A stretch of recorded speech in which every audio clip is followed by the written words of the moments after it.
Good day mga idol. Samahan niyo ako at magluluto tayo ng kakaibang tortang talong mga idol.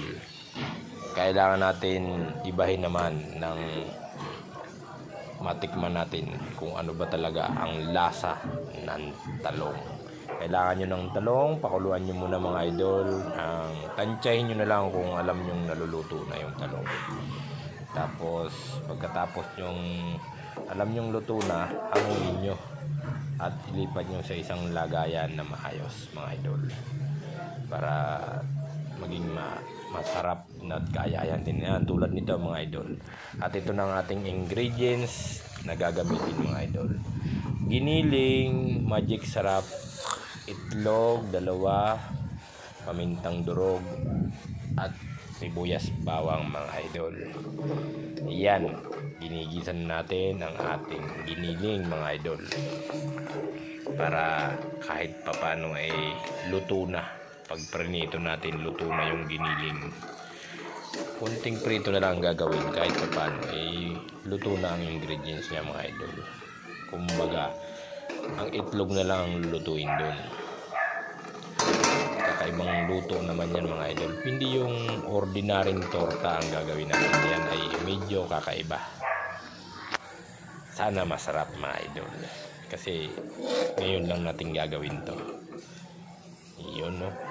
Inin natin konti para luto na ang giniling mga idol.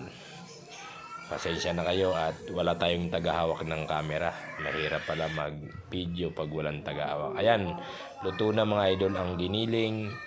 Ayan na, nakahanda na yung 2 itlog. At yung talong ay bibiniya ko na sa gitna. Nilagyan ko ng giniling at lalagyan ko ulit ng itlog mga idol.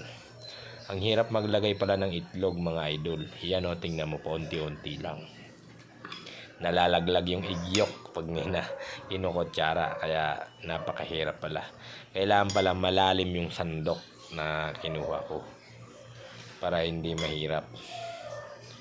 May stick pa nga yan mga idol ang paglagay ng itlog na yan dahil nalalaglag din yung itlog sa ilalim ng talong. Kaya parang walang itlog sa ibabaw yan. Yan, piprituhin lang natin mga idol yan. Tatansyahin natin kung luto na yung itlog, saka natin hahanguin para tamang tama.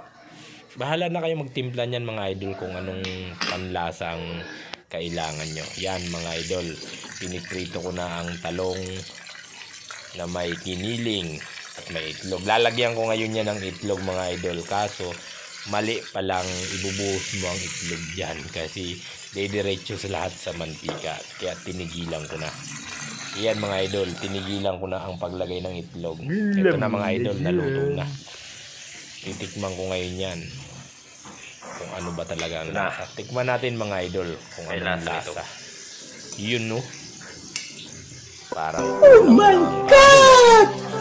Wow! Yun, ang sarap pala mga idol. Hanggang dito na lang mga idol.